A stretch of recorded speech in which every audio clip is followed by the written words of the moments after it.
Hello and welcome to IntoWine's Tasting Room. I'm your host, Lisa Kolenda. Today we're at Yield, San Francisco's first and only organic wine bar. The tasting theme for today is organic wines under $30.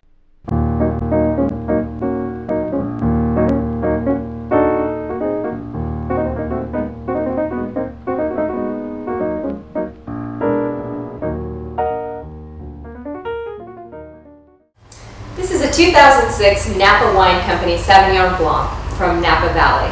It retails for $35. It's one of the few over 30 in our collection.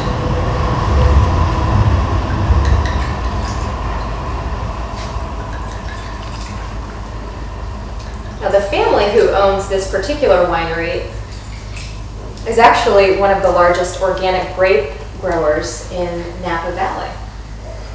Are you familiar with them, Chris? Yeah, definitely. Yeah. You want some more? Yeah. I'm very glad to see this is a screw top. Yes. Personal screw top we've tasted today, and this enables the wine to keep its freshness and also prevents any cork taint which might occur. I'm a great enthusiast of screw tops. Does it change the flavor of the wine at all? No, not at all. No. And this comes from Young Bill, if that's how you pronounce it. Yes. And it's 13.5, which is actually more, I think, more reasonable alcohol content.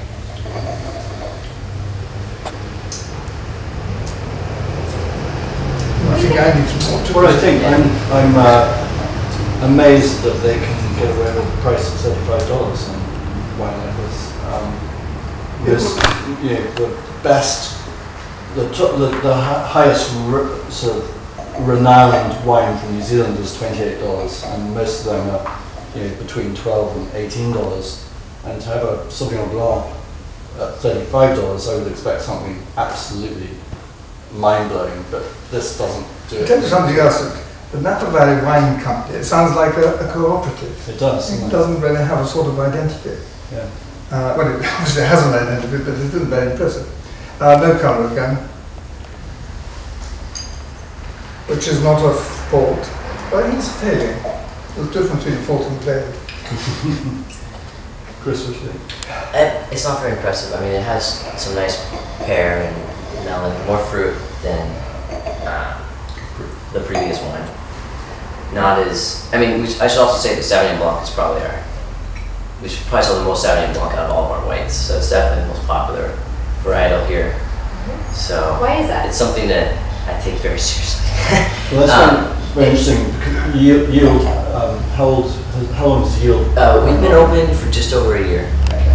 My company, Broadbent, sanctions we import wines from all over the world, but our number one selling wine, which is more or less 20% of our business, is Sauvignon Blanc from New Zealand. Yeah. And if I was selecting a wine to import, this wouldn't get past my door. Yeah, New Zealand Sauvignon Blancs, I definitely sell a lot of those. Yeah, do you notice a hint of kiwi in the New Zealand wines? Well, yeah. The thing is, if you mention something like that, you begin to notice it. I get a sort of young, very youthful pineapple. I mean, most very, very young wines have the same sort of common denominator. And I think it's quite real. Also, I take something for 13.5, which is less than some of the less than 14, let's face it, is actually more mouthfully. I think it's a perfectly good wine, but I just think it's $15 too much. Can I make a point about Sauvignon Blanc or Fumé Blancs or whatever they're called? They don't keep. I remember tasting Bob Mondavi's an old one. It was something 20 years old. It was one of his first. And it was simply a disaster. It just hadn't go. So this is a wine for drinking young and fresh when it's nicely acidic. So how long would a wine like this keep? Well, I'd certainly drink it within 2 or 3 years. 2 years. I'd say Yeah. 2 years. Yeah. Yeah, we have an 04 that's starting to dip.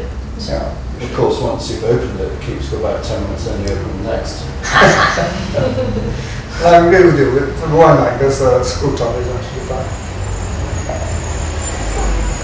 Well, the screw top it is, and that's for the Napa Wine Company's 2006 Sauvignon Blanc, once again for $35.